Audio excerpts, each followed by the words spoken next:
welcome to the Chasing Light podcast, where we talk with photographers about their craft and life creating images. Today, I have the privilege to talk with my friend Jerry Dodrill. He is an award-winning photographer featured by the North Face, Sierra Magazine, Orion, Vanity Fair, World of Fine Wine, Wine Spectator, Men's Journal, National Geographic Adventure, Smithsonian, Outside, Alpinist, Rock and Ice, and many others. Jerry is an expert mountain climber with degrees in fine art and photography. He's a protege of Galen Rowell and has been recognized through international awards and exhibitions in galleries at Ansel Adams in Yosemite, Mountain Light, Mumm Napa Valley, and Banff Center for Mountain Culture in Canada. Jerry was fundamental in the creation of the backpack company Mindshift Gear. He serves as president of the Rock and Ice Mountain Club and is on the board of directors of the BRAD Foundation. He's dedicated to helping protect our planet and works on conservation through the Nature Conservancy, Sonoma Land Trust, Laguna de Santa Rosa Foundation, and the Access Fund. You can find Jerry at the Dodrill Gallery in Bodega Bay, running his own workshops or leading workshops with the Ansel Adams Gallery and Visionary Wild. Please welcome Jerry Dodrill to the Chasing Light podcast. Thank you for being here, Jerry. Really appreciate it. Hi, Ian. Thanks for having me on. It's great to have you. I just want to start. Jerry and I were just on I was taking a workshop that Jerry was running in Death Valley, and it was with Todd Pickering, and it was spectacular. We had a great time. And I always have a great time hearing, your stories and things. And I really want them to be shared here, with a wider audience and people to get to know you and others, which is why I'm doing this podcast. So tell me a little bit about your journey, where you got started, your interest in mountain climbing, and maybe how that got to be the transition into photography.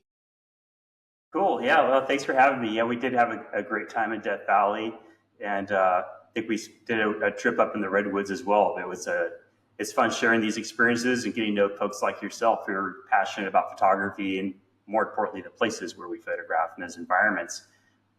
It's been an interesting journey of my life. I didn't have another career before I started doing photography. I guess if I just start early, adventurous grandparents and family members that were Christian missionaries that traveled all over the world and supported me as I got into college and ended up doing a fine art and photography double major. And so we studied all the different mediums of sculpture and design and painting and graphic design, all those different things. But when I was in grade school, I'd started rock climbing with a youth group, and we were living in Texas at the time, which seems like a strange place to start rock climbing for a Californian. But it's that's what flat, happened, right? Most everything in Texas is flat. So right. Even more bizarre, the first place we climbed was in the Wichita Mountains of Oklahoma. And there's some big granite mountains there that we started climbing out by Fredericksburg, a place called Enchanted Rock, up near Dallas-Fort Worth, a place called Mineral Wells. And it just fell into with a few friends. And climbing was such a positive thing for 14, 15-year-old kid. 15, 16, we had our driver's license, and we had a sense of independence that we could go and just spend the day out on the rocks and come home. Our parents trusted us, and we started dragging a camera along and taking pictures. And looking historically back, photography had been a long part of my family history. Different people documenting their adventures and travels and stuff. Grandparents taking kids on road trips.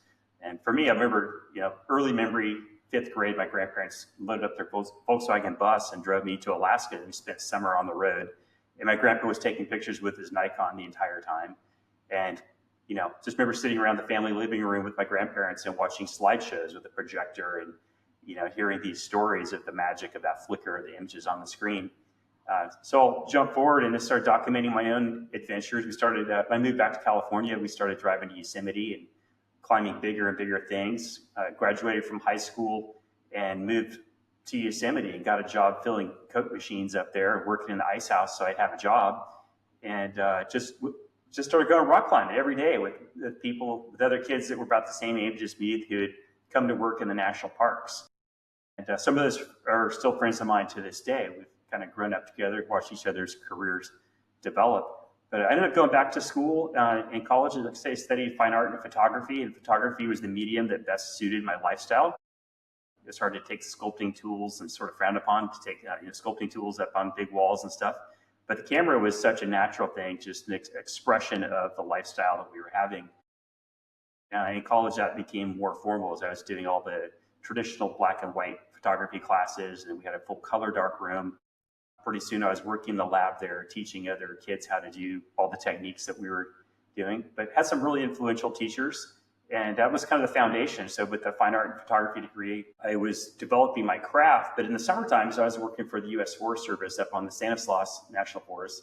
And we were running chainsaws on a hand crew when there was no fires. And when fires came, we would go out and get sent all across the American West on working the fires like a hotshot crew. And so it was pretty intense. And during that time period, there's a little bit of uncertainty. What am I going to do with an art degree, and how's this going to play out? And I guess it was between my junior and senior year of college, I submitted some images to a photo contest and knew who the judges were. Galen Rowell was the head judge. And Ruth Bernhardt, who was an amazing black and white photographer, was friends with Edward Weston and Adams and those guys from San Francisco.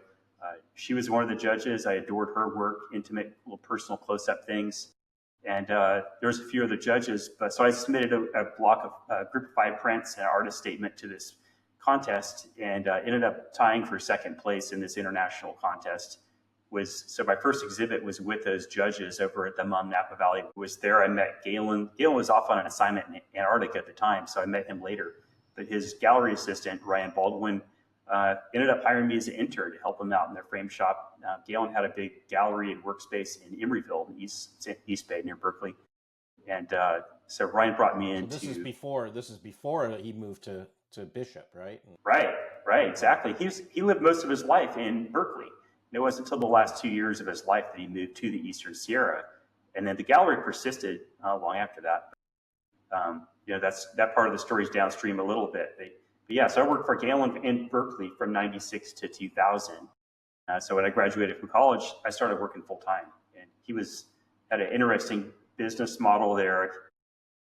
I learned a lot of things from him. One is just how to exist as an artist.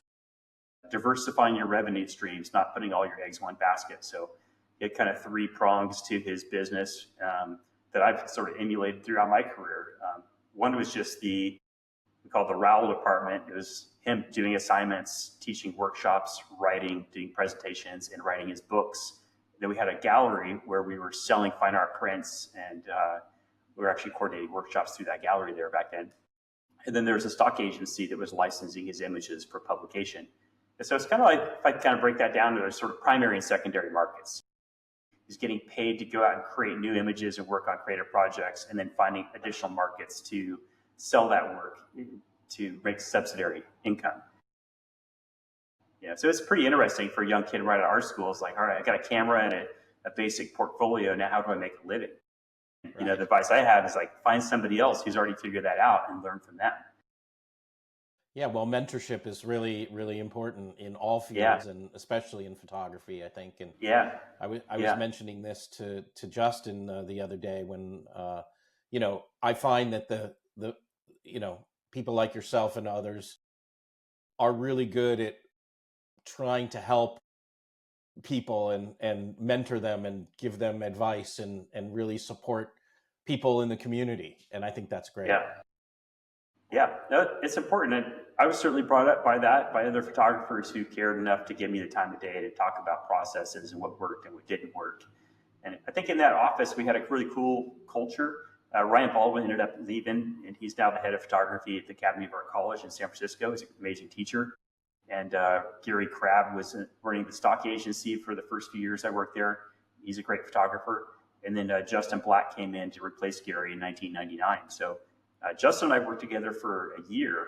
The year 2000, it was time for me to move on. I quit my job and went on some mountaineering expeditions. By this time, it's like there's living this duality. I was climbing a ton. And there's a great climbing gym at Berkeley.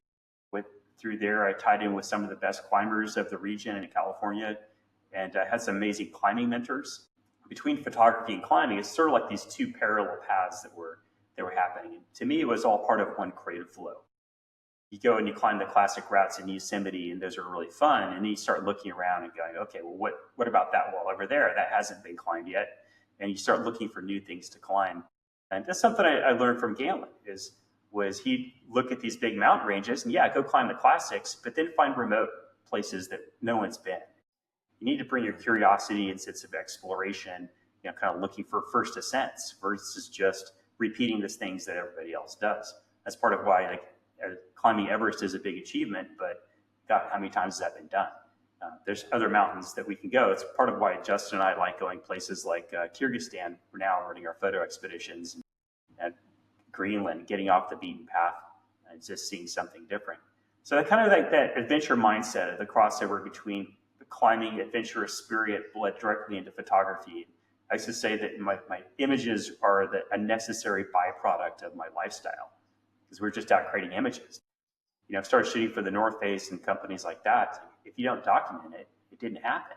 So how do you tell the story of place and bring the viewer along on the invention?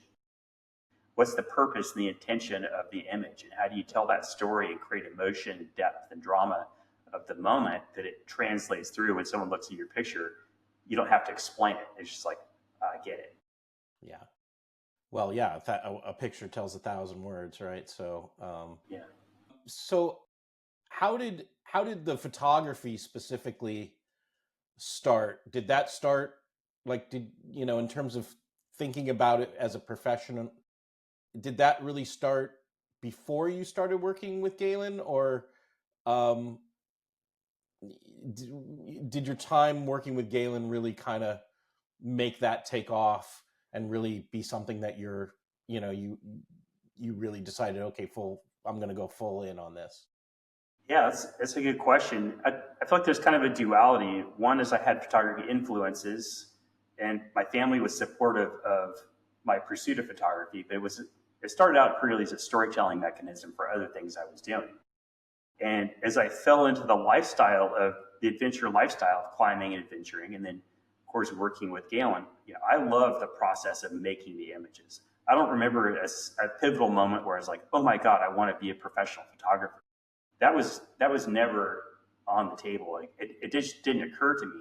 I feel more like I just sort of got pulled into the current with other people of what was naturally happening. That here was a medium of expression that was conducive to the things I was already doing. So I had a focus of how I was going to use photography to further my other goals. And so it was kind of an eventuality that I think that was going to happen. With Galen, it was like, oh, here's how you actually turn that into a business model. I was watching him go off on these expeditions and coming back. He'd shoot the people, the culture, the adventure, the landscape, environmental concerns that were in those areas, and then come back and dissect that whole image set into different bodies of work that he would sell to conservation magazines, humanitarian organizations, climbing journals, publishing, like American Alpine Club. He'd always have stuff in there from his expeditions, but also writing for the Sierra Club and things like that. So just having a real fascination and thinking comprehensively, and even in just a more specific way that I remember working in the field and his assistant as we were doing different commercial and editorial assignments. And he's always thinking of like, okay, make images that work for space. Let's make pictures that are sellable. So if you see something that's really working for you, like let's shoot that as a vertical, make a cover shot, get the double page spread with room for the gutter in the middle. Just thinking mechanically how these things are going to lay out on a page with room for text for editors to drop images in there. And that's not being disingenuous to the beauty of what you're seeing. That's just thinking that there's a practical reality of like, if I'm going to keep doing this, I've got to sell pictures and I've got to make images that are sellable. And so it's interesting that kind of the combination of those, but yeah, as I say, it just kind of got pulled into that and had mentors that kind of showed me a way and influences that were really strong. And I just kind of never looked back, just kept my foot on the gas and kept going. That's awesome. Who are some of the other mentors and people that, influenced you, whether they be climbers or they be photographers or other people in other areas that you think kind of helped you with, seeing, the world around you? Yeah, there's definitely a few influential ones. It's kind of the path that we're on. And, I grew up looking through climbing magazines and kind of like if you're a skater, you'd be looking at skateboarding magazines and stuff. And for us, I couldn't wait for Climbing Magazine to show up in the mailbox. And I'd see these photos by Simon Carter, my friend now, Jim Thornburg, Greg Epperson, people that have kind of established the look and feel of modern climbing photography, how we perceive it, how we interpret it, and just beautiful light, beautiful climbers in epic settings. Those guys were so prolific. And of course, Galen's work was in there as well. But that was the photography that I was really deeply exposed to early on. Of course, everyone knows Ansel Adams. When I was driving up to Yosemite, we'd always pop into the gallery there and see these big epic prints that were, around. And so some of those early influences were kind of from that realm. John Sexton was a really influential black and white photographer. He's still very active, but he was Ansel Adams' assistant. And one of my professors knew John and took a bunch of his college students down to see his studio in Carmel. And then John took us over to Ansel Adams' his dark room. And those are really influential experiences. But that black and white negatives, traditional photography was the roots of all that. I didn't really start shooting colors until I started working for Galen in 1996. And the reason why was just because black and white, you had access to develop it yourself and do everything yourself, where color was a lot more complicated in terms of chemicals and everything else and process. Right? It was, but at our school, we had an excellent photography department. Tom Turner had built this program up, and so there was a big black and white darkroom there. But it was a very much part of the art program.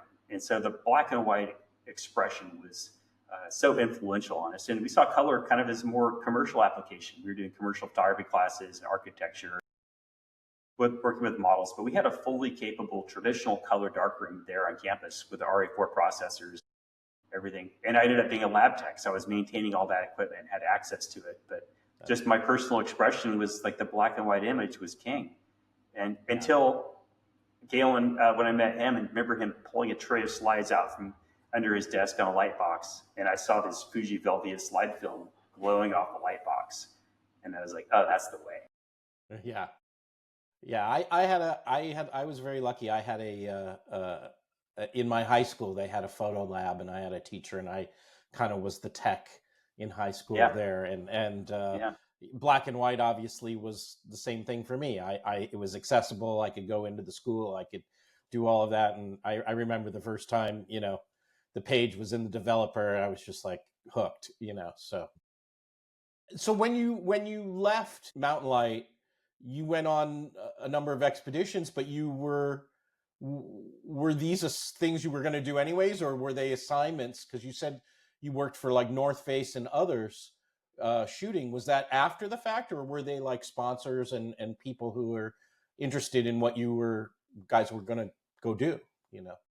Well, it's both of those things. So, Galen, I don't want to spend too much time with Galen, but he was very influential. He was an athlete, incredible guy that was running ultra marathons. He was on the North Face athlete team, and so through his influence, I met people like Conrad Anker and Alex Lowe and Peter Croft, the really influential climbers to me, and Hans Florens. You guys were setting speed records, climbing stuff in Yosemite. And so you got involved in a network. And year 2000 was just time for me to move on and do other things, to start my own photography. And Gail and I, because we had spent so much time trail running together and rock climbing and photographing, we had a real a bond and chemistry through our creative pursuits. And so when I left, he gave me his blessings and some good advice, and off I went. So I ended up joining an old friend from when I lived in Yosemite named Mike Lebecki, and we went to Northwest China and spent 2 months in Xinjiang, very near the China-Kyrgyzstan border, and a place where nobody had been before, like super remote. I mean, no Westerners had been there. So we spent 2 months up there in a region where nobody had seen a white guy before. And it was an incredible experience culturally, and then adventure-wise, just massive unclimbed peaks in the region. Did you ever think at that time you'd be going back to Kyrgyzstan as many times as you have? No, 17 years later, when we rolled back to the other side of those mountains, we could see the route that we climbed on this one big peak in Kyrgyzstan. And I was just in tears. Like the full circle of 17 years later, being able to come back to that region was awesome. That trip, in 2000, we had sponsorship from Mountain Hardware, Patagonia. We had some grants from the American Alpine Club. And so we had some funding. That happened to be at the same time that we were there, that a North Face team with Tommy Caldwell, Beth Rodden, John Dickey, Jason Singer. There's a legendary story of how they were captured by some Uzbek rebels in Kyrgyzstan and held captive for 6 days. And those are friends of ours, and they were just like down the border on the other side and got involved in a place they shouldn't have been and got mixed up. But, so it's interesting, like the stories that emerged out of that. And then later, it was, I guess, the next year I started working the North Face. So I spent 7 weeks in Patagonia shooting with the Venegas brothers, exploring new climbing resources in North and Central Patagonia, did some other smaller assignments for them. And, the landscape of those things changed. Other photographers came in around then. Jimmy Chin was really coming up. I met him in Galen's office at one point. I came back from that trip to Northwest China and landed back in the North Bay where I live up here in Sonoma County. And it was an interesting time in photography. It was come to find out the end of the E6 era of shooting slide film, right? So that didn't really kick in until 2006 when people started shooting digital cameras. About in 1998, we started drum scanning film and making fine art prints from digital files. And that was a big technological transformation.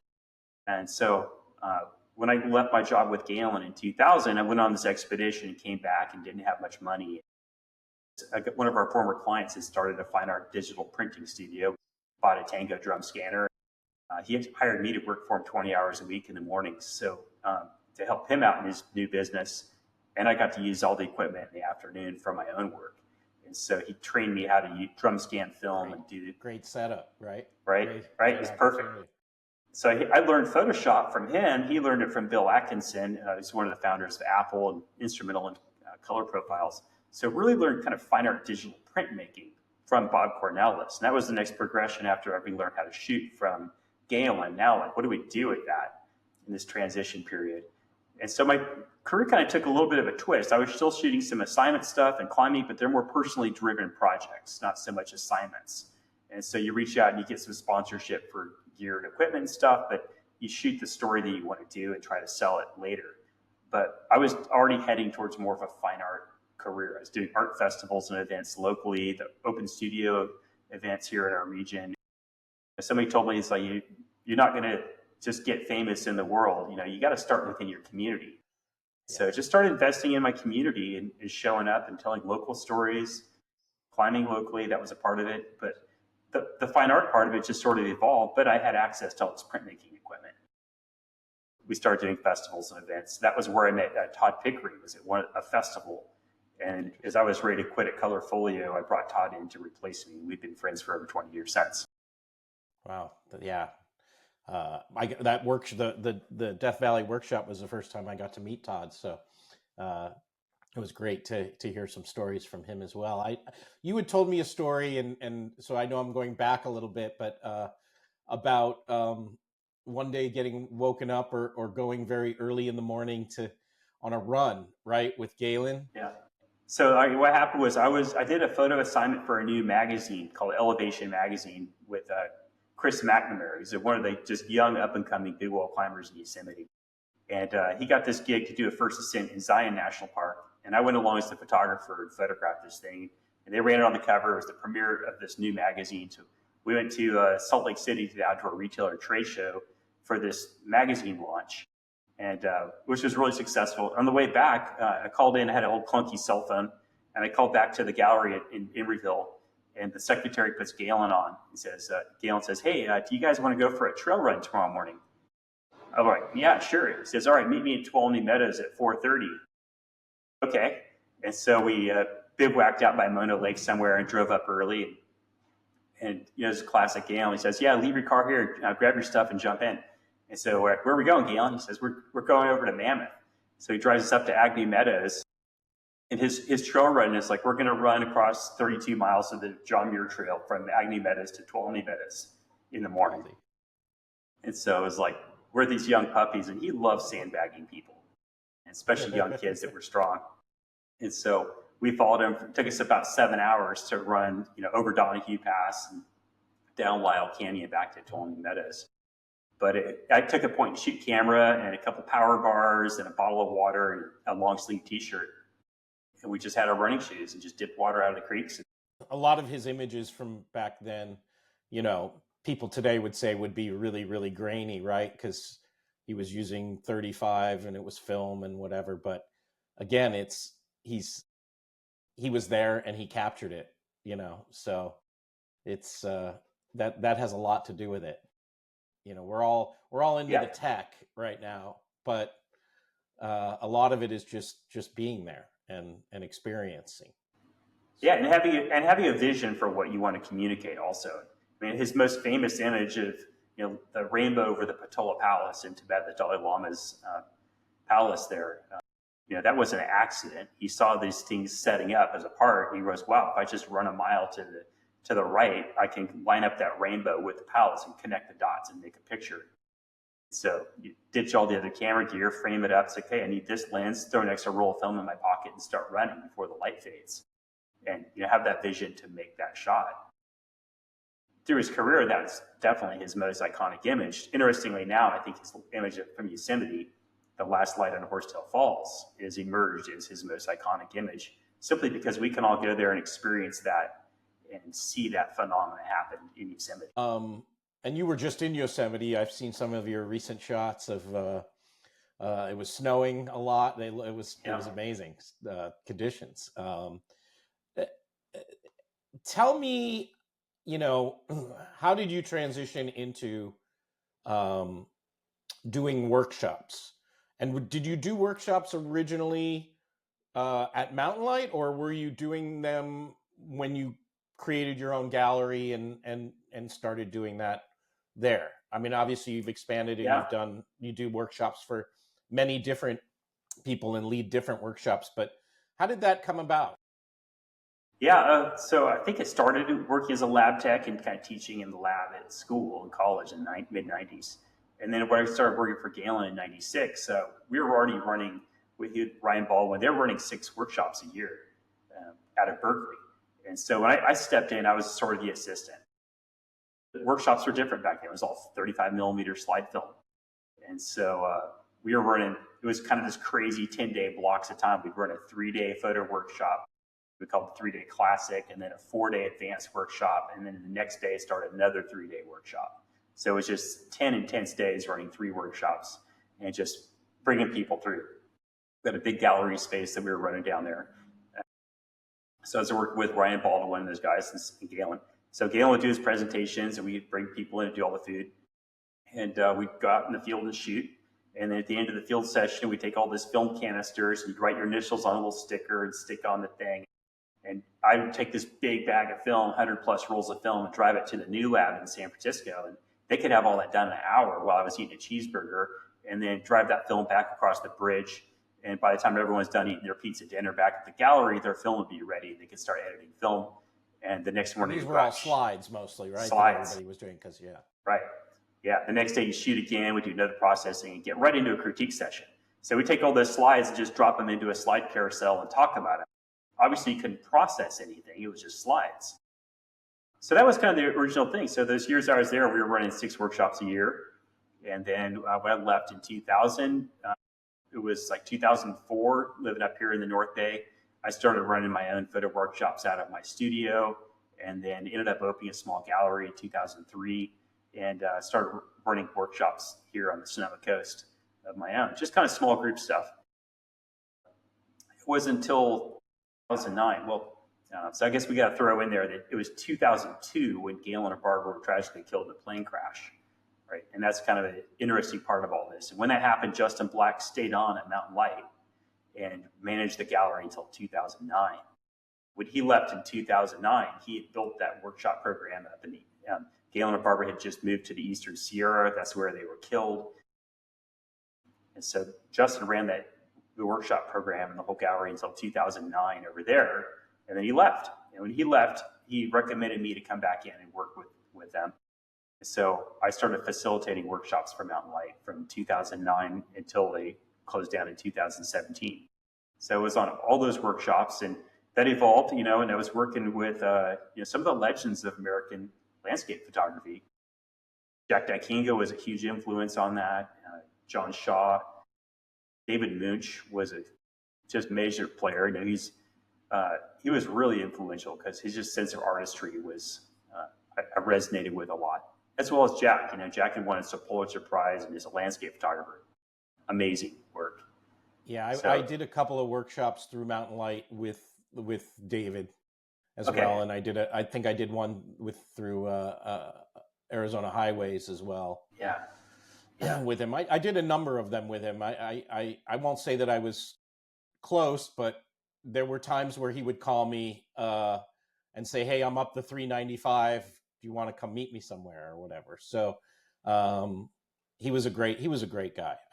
He was somebody I sat in a car many a times with, driving, hearing stories. So I considered him a mentor. Yeah. You know? Yeah. He was amazing. It's the way he told me that once he took pride in being able to take a picture of anything. Yeah. Okay. Just find a design and make it work. So I think somewhere in there, 2011, it was when Justin ended up starting Visionary Wild, his own company, doing photo workshops. And so, you know, being a contractor, I found myself in this kind of strange land where I was running workshops for Mountain Light and running some for Justin for Visionary Wild. Meanwhile, we'd started this, I guess, when 2008 hit, economic downturn was when I closed my first gallery, shut that down. And then shortly after, I started working with Think Tank Photo, a camera bag company based in Santa Rosa here. And they were starting a new project. So that kind of evolved. In the mix of all that, I was working for Think Tank, helping them build a new brand, which became Mindshift Gear. So I was the first employee. Tell me a little bit about that. Yeah. You were instrumental in creating the Mindshift Gear, the backpacks and that type of stuff. They wanted an input from photographers, obviously. So. Yeah, well, it's funny. They're based in Santa Rosa here, and a little backstory on that is that the guys that started Think Tank Photo used to be the lead design team at Lowpro, and that was based right here in Santa Rosa. And there was a couple, I think Lowpro was sold a couple times to some investment companies, and at some point the designers left and started their own company, Think Tank Photo, and they couldn't compete with them directly. Lowpro was out, so they worked with Deanne Fitzmaurice and Kurt Rogers, photojournalists, and developed a whole product line of, you know, roller bags, modular belt system that photojournalists needed. Kind of a different genre than what was happening at Lowpro. And after about 5 years, like I think their non-compete was basically expiring, and they were like, we want to make some outdoor bags again. And so in the meantime, I had a first gallery, and Doug Murdoch, who's the head of the CEO of Think Tank, used to be a rock climber, spent a lot of time in the 80s climbing in Yosemite, doing some big walls and stuff. And he walked in my gallery here, and he saw these big wall climbing photos from Yosemite and Zion, and just struck up a conversation. Then he told me what he was doing, and I said, oh, that's interesting. You know, we started talking about camera solutions for the vertical environment, for carry solutions up there. And so he turned me on to his lead designer, Mike Sturm. And so Mike and I started talking and having some email conversations about different solutions. And they said, hey, why don't you come over here and, you know, sit down on some design meetings with us? And so they started hiring me to take product out and give feedback on different prototypes that they were working on. And it just kind of evolved into a relationship. And then I think it was sometime in 2009, they were like, hey, we got this other project that we're working on. So they ended up hiring me part-time. I think my contract was like, this is after I closed my gallery. I was looking for another way to fill the financial gaps. And so I had a contract with them to work 40 weeks a year, helping them build a new brand and product line and identity, doing art research and development. But I had 12 weeks to continue running my photo workshops. And so I was bringing prototypes along with me to the field and having our customers and clients test prototypes and give us direct feedback. And then we started creating a brand identity of photographing the product in the field and real world solutions, not just hiring models and lighting it in a studio. And so the brand evolved out of our contacts in the climbing world. Justin, I was running workshops with Justin, and through his contacts with the International League of Conservation Photographers. So there was kind of a crew of adventurers and conservationists that were all really abusing their gear. and needing specific carry solutions for the places we're going. And the current camera bags on the market didn't really check all those boxes. And so we just made a point to try to build those camera bags that we want to use every day as we're working in the field, running workshops, doing assignments, whether you're shooting surfing, climbing, conservation, all those things were, there's weather considerations, gear considerations, travel considerations. You got to put that all together into a product that you can actually sell in the retail marketplace and that performs the need you need for it. Yeah, I mean, their bags are great. And, I have some Peak design bags, and I think on the Redwoods workshop, I realized, you know what, I need to get one of these bags. So I have one now, much to the chagrin of my wife, but because I've got bags everywhere. But Yep. I really loved it. I used it in the Death Valley workshop, and it was definitely much better. Although I got to get the swing around, sitting it right in front of me thing working. But a great bag. Talk about what you love about doing these workshops. There weren't a lot of photographers in the 90s, early 2000s running workshops. They were making money shooting assignments, licensing stock photos, and they'd do some teaching here and there, but that wasn't the way a nature photographer made a living. It was through publication and selling pictures. It's shooting assignments, making pictures that have a purpose, and like I say, there's a utility to an image to drive a need and to have a voice for environments that are fragile, things like that. And so the byproduct of that was people would see your published work and say, wow, I want to learn from this master. You go, oh, okay, there's some extra revenue to make here. Let's do these workshops. And it's a subtle differentiation, but the more effective I am as a professional photographer, the better my images are and being able to communicate. And I think that adds a lot of value to who I am as a teacher, teaching from the perspective of working professionally in an industry, as a photography industry, not the travel industry. And so it's a combination of both of those things are true.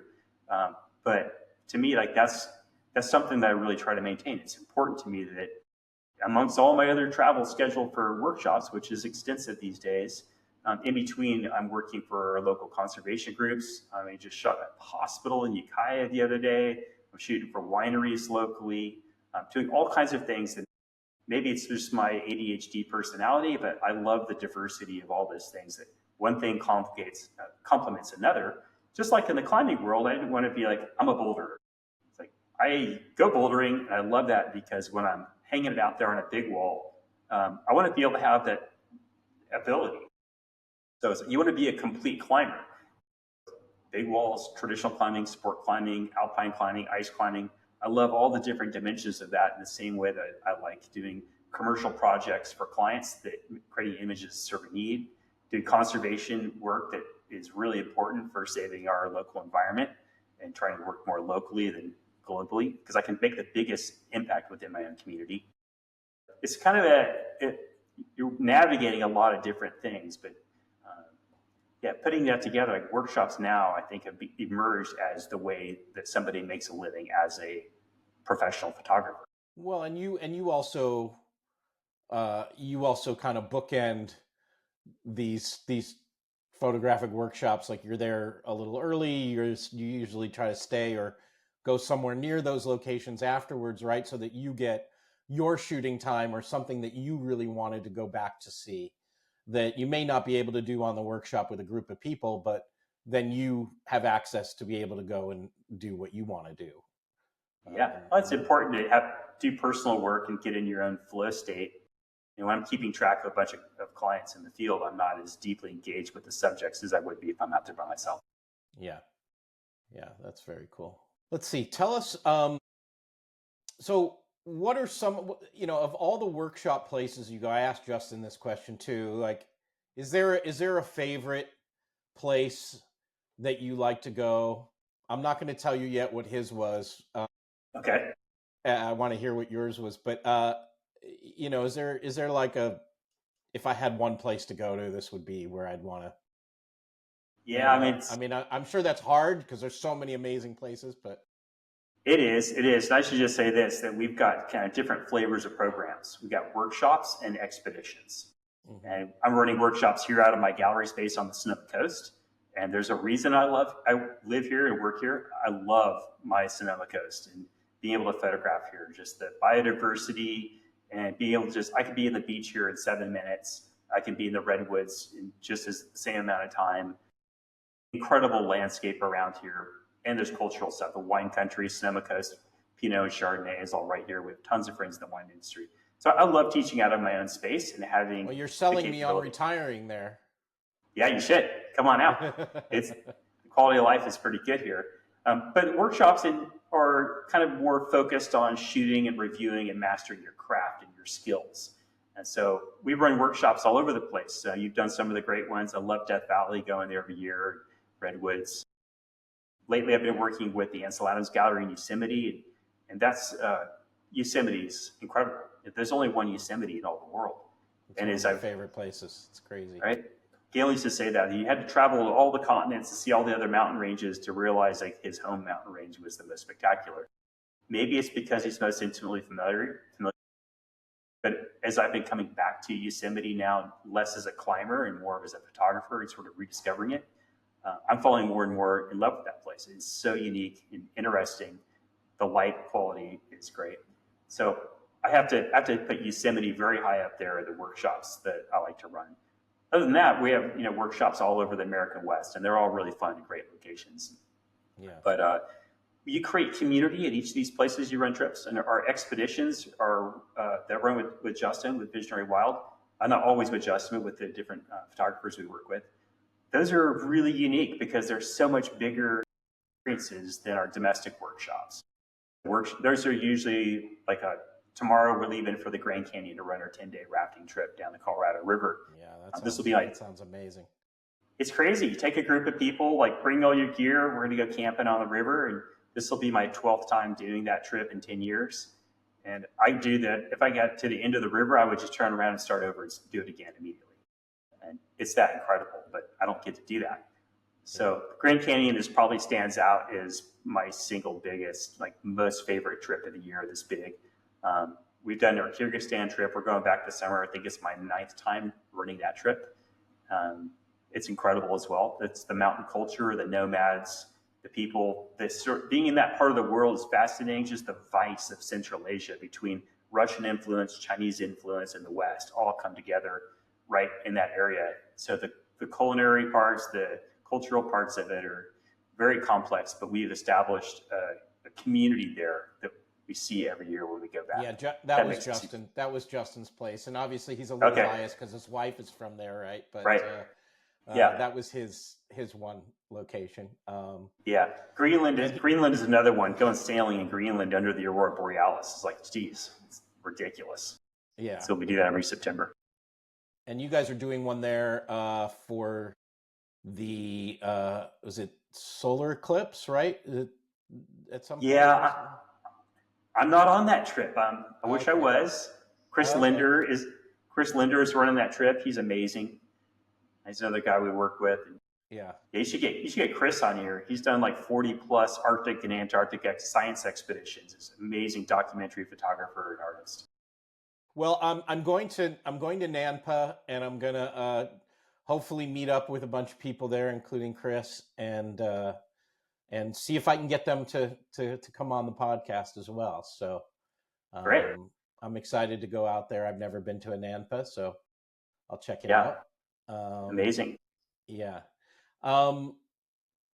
So as far as in your mountain climbing, what was kind of one of the scariest situations you were in?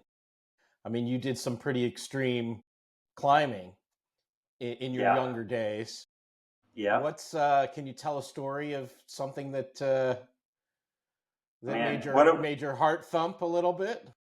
There's been a lot. One of my clients says she's going to write a book called More Than 9 Lives about my story. And because she's heard a lot of the stories, but someone said, geez, Jerry, you better be careful. You only get 9 lives. And I was like, that's BS. But there's been a few. I've nearly drowned twice in rivers, both in Patagonia and the Colorado on trips. Wow. Not Visionary Wild trips, but just like the river is is wild and out there. One of those was in Patagonia on a North Face expedition. We ran a big river, got in some trouble down there. But and probably the single most scary one was that climbing that mountain in northwest China. It was with Mike Lebecki, Doug and Jed Workman, two brothers from Salt Lake City. And I quit my job with Galen in 2000. And he gave me some advice before I left for that trip. He said, in those situations where everything's going sideways and it's going wrong, the weather goes to crap and everything, the situations where you least want to break out your camera and start taking pictures, those are the moments when you should be taking the most pictures. Right? And that stuck with me. And so we go up there and we ended up spending a 2-month expedition going into northwest China. No one's been there. We have no map, nothing. We have an old Russian Soviet era map, and we don't read Russision. But we were able to use this topo map and get into this valley with 5,000 and 6,000 foot big walls. Along the way, our porters stole a whole bunch of stuff from us, including climbing rope. And so we find ourselves in an environment. Imagine being the first climbers to ever visit Yosemite. Nothing's been climbed. Everything's first ascent, unexplored objectives. So we spent a week just looking around at places to go and like what to do. And half your gear disappearing, by the way. Half our rope is gone. So whatever we're going to do, it's going to be fast and light, alpine style. And so we said, all right, well, there's this big peak up at the head of the valley. And it was the obvious, biggest, most epic peak, but it looked like an easy climb. We named it the Grand Poobah. Didn't have any other name that we could discern, partly because we couldn't read Russian on the topo map. And so we're like, well, let's go climb this thing, get acclimatized, and then we can start climbing big walls, but do everything fast and light. It was the peak's just under 20,000 feet. And so we went up there and tried to climb this thing. We thought, well, we're fast and young. We'll be able to do this in a day. So we stripped down all of our gear and just took one rope, a light rack, left our sleeping bags and tents and stove in our high camp, and just went for the summit. And turns out that climbing is a little bit slower than we thought, and the weather kept kicking in and giving us afternoon thunderstorms. And now it's getting closer to dark, and we're still above 17,000 feet on the mountain. We're like, I guess we better find a way to bivouac tonight. And so we dig a hole in a snow ridge, and all 4 of us just piled in there and slept on top of each other to keep warm. And the next morning, we're like, well, easiest way out is to go up over the top of the mountain, we thought. So we started climbing and freezed our tails off. It was like our water froze solid overnight. Our power bars froze solid overnight. We couldn't eat them. And so middle of the next afternoon, we're almost to the summit, like more technical ice climbing, we thought. And we're up on this high ridge. Cloud comes in and blows over the ridge, and we find ourselves in this really strange electrical storm that we didn't realize it at first, but it was like you're in a radio tuner, the old tuners are just sounded like that every time you lift your ice axe up and down. It sounded like you were tuning the radio. And we're like, what is that? I don't know. It's hailing on it, like this grapple coming over. And we started getting shocked and realized like we're in some cloud of electrical energy. And so we started running down the mountain and climbed down all afternoon, and then into the night. It was slow going. We had to down climb the route because we didn't have enough gear. And so we ended up spending another night. It's above 17,000 feet in that hole. And now we're really cold. And I woke up that morning, the second morning in that bivouac. And it was my birthday that day. And I just had this feeling like my number's up. This is it. And I look down the valley, and there's this huge storm rolling up the valley from below. And 45 minutes later, it's dumping snow, and there's avalanches coming off everywhere. And we are hallucinating. We're so exhausted by this time. And somehow we managed to just down climb with slough avalanches coming around us. And I just kept thinking, keep taking pictures. I had a little Nikon FM10, all manual camera with a lens. I pulled it out and I kept snapping pictures of these avalanches sloughing over us. And it was crazy. I wasn't even thinking. Photography was the last thing on my mind, but it was forefront that I have to document all this. And so there's an epic collection of those photos, and they were published in the American Alpine Club. Rock and Ice did a feature on that story. But there were some question marks about, the risks that we were taking, what's acceptable. And, I came back after that and I was like, I'm going to stick to sunny rock climbing in Yosemite and things that are safe. I know that you work with different foundations and conservationists. Do you want to talk a little bit about those things? I know there's also, you have a friend and you started with a group of people, the BRAD Foundation. But just, tell the audience about some of the things that you're involved in or have been involved in, and causes that you're, are near to your heart. A few years back, I went to one of those Napa summits, and it was an incredible experience. And, you learn what other people are doing, and it's really inspiring. But one of those things that occurred to me there is listening to people like DeWitt Jones and some of the other photographers are really inspiring to me, Franz Lanting and whatnot, that have been presenters there. They're working on these really interesting conservation projects with their photography. One thing is, like, you don't have to go to Kyrgyzstan or Greenland or these places to see climate change in action, but you're going to see it right where you live. What you guys just went through this past winter down in Southern California and LA area with the fires is this prime example of all these things. From 2017 to 2020 up here in the North Bay, same thing, like major devastation due to wildfire activity. We watched the ocean changes, the sea kelp has all disappeared, coastal prairie habitats is disappearing, development is increasing, loss of species and habitat across the region. I feel like I'm most effective to be able to do the most good that I can with the things and the resources I'm having the most access to. So that's going to happen right here in my backyard. I can be more effective at home than I can be in Greenland.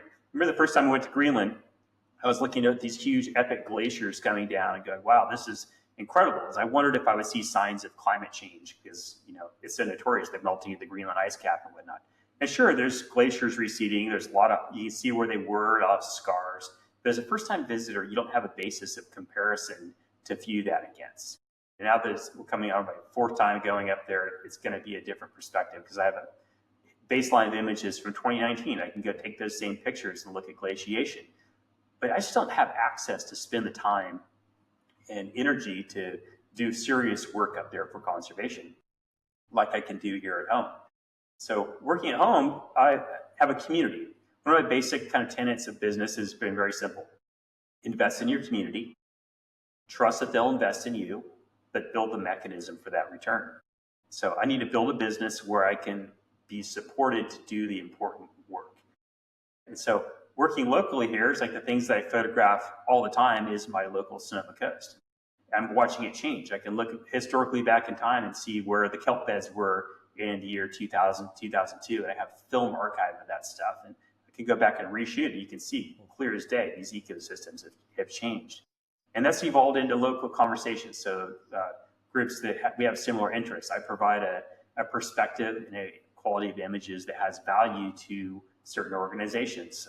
My friends at the Sonoma Land Trust are one of those because we have aligned goals of wanting to preserve the quality of life, the biodiversity of our region, the view shed. Physically, what does this place look like? Because that's what I can see. And so I can create images that suit their goals. So when they call me and say, hey, we're trying to raise $20 million for a capital campaign to preserve some key pieces of property to prevent them from turning into another massive vineyard development, or we're trying to save tidal marsh habitat along the San Francisco Bay and that part of Sonoma County. They need images that tell the story effectively, that pull on the heartstrings and purse strings of the viewers so that they're going to want to take action and contribute to help fix these problems and save these lands. And so one thing I heard at Napa conference was this guy from Mexico, Patricio Robles Gil, and he's talking about all these conservation projects down there in Mexico along the Rio Grande Valley and Yucatan Peninsula, where they're doing jaguar protection and habitat stuff. And he was talking about how critical it is that we use our images. He said it's not ethical to go to these places and photograph them without doing everything in our power to work to help protect them. And how important it is that nature is part of the daily ritual in the lives of our children, so that there are population bases that will fight to protect these lands when they're threatened. and I'm just like, all this stuff, and I come back, like, was resonating with me. It's like, okay, well, I'm spending my whole life taking pictures and going to these places. What am I doing? How can I do more? And because I don't have another job, I'm not like retired, and I can't just volunteer my time. I need to make money to be able to do this. So finding strategic partners that will support you in doing that is pretty important. And Sonoma Land Trust has been good with that for me personally, just in my region, because our goals are in line. What I provided them has value to them. Other organizations similar, like Laguna de Santa Rosa Foundation, works in the local watershed. It's a part of the Russian River watershed. They do a huge environmental education program that gets kids out in programs, and they do training for biologists through their facility here. And I just believe in the mission and the work that they do. So how do you find reciprocity to contribute to them and, cover my costs of what I need to make? So we did an exhibition through their art program there, and we showed up a whole bunch of prints from around Sonoma County and around the region. And so, the print sales help support them. It helps supports me. There's operating costs to be able to produce those sort of things. Sure. You got to find those reciprocal relationships that work. The BRAD Foundation part of it is interesting. That was evolved out of the tragedy, the loss of a dear friend of mine, Brad Parker. I was trying to go do a big ridge traverse in the Sierra Nevada that Galen had first done in 1997. I was up there with him. And he and Peter Croft did the first evolution traverse. And so I wanted to go climb this big traverses of 13,000 foot summits over 8 miles. And it's an epic rock climb. And unfortunately, before I went and did that, my climbing partner, one of my best friends, Brad Parker, died in Yosemite while training for that. And he was such a loved person in our community as a climber and surfer. He'd been in all kinds of photo shoots for me and magazine assignment projects. It's one of my favorite models to work with. And suddenly, Brad's dead, and the news hits the global headlines as climber falls to his death after proposing to his girlfriend on Cathedral Peak in Yosemite. And it's like, oof, it was a lot. And it was a big tragedy. Yeah. And our community rose up. We started a foundation in his honor called the BRAD Foundation. And the pillars of that are in line with a lot of what we've been talking about: adventure, stewardship, and health.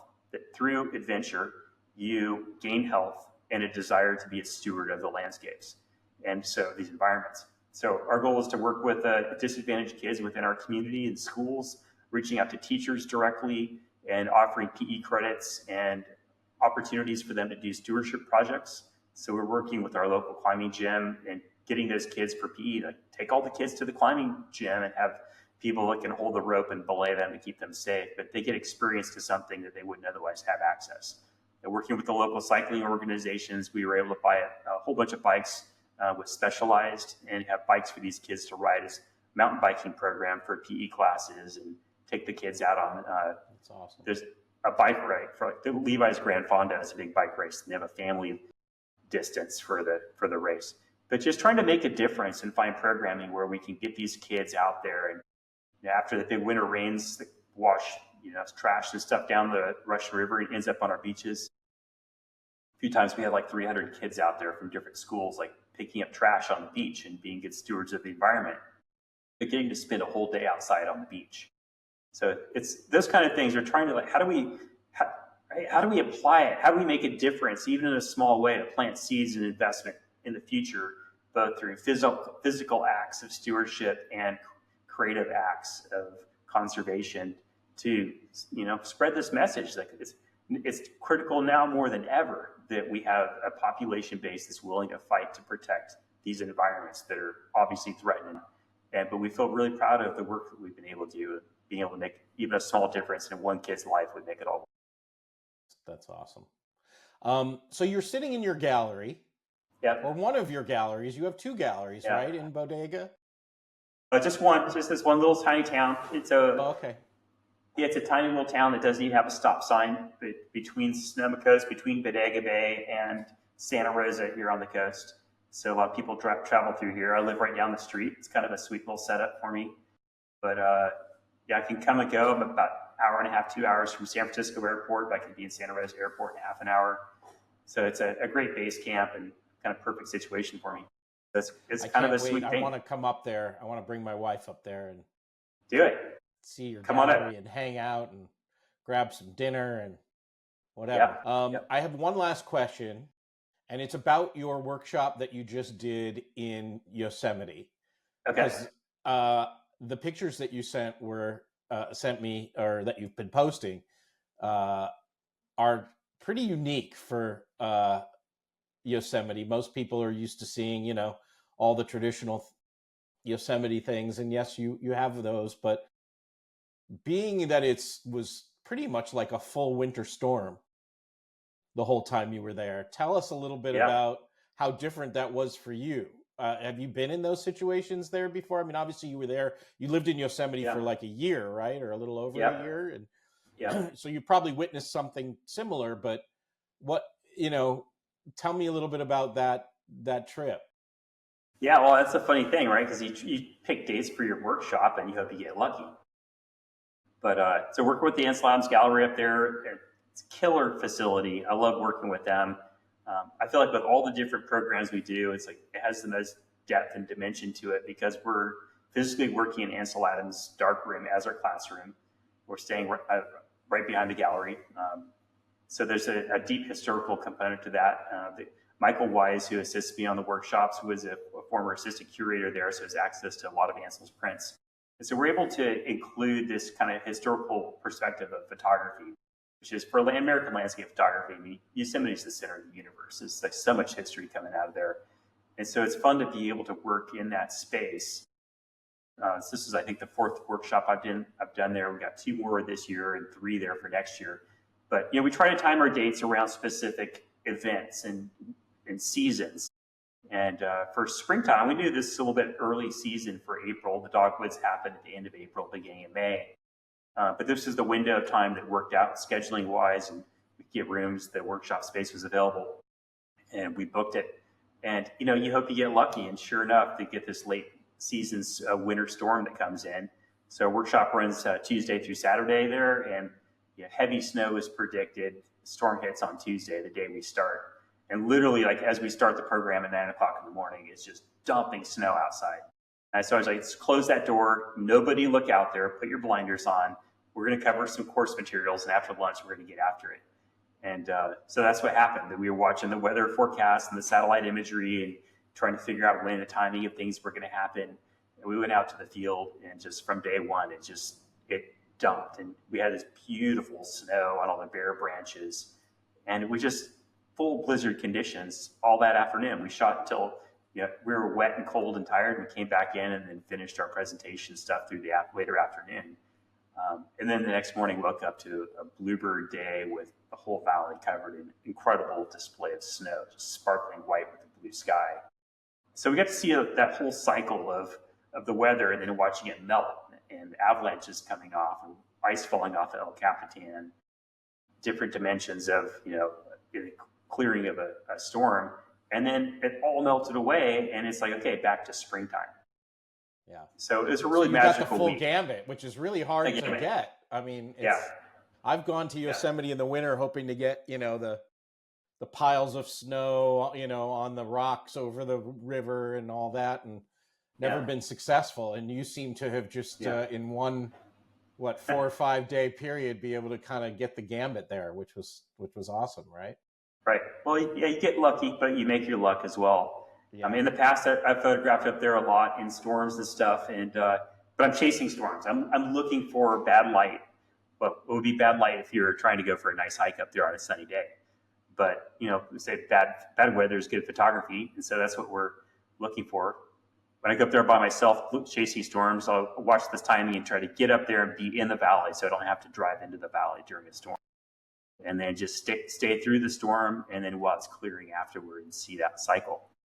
But that's the fun. In Death Valley, on our Death Valley trip, we thought we were going to get rain, like tons of rain, right? Because the storm was coming in, and it turned out that valley kind of kept a lot of the clouds out of the way, and yet we got some good backgrounds and not just plain blue sky. But right, it never rains in Death Valley. Yeah.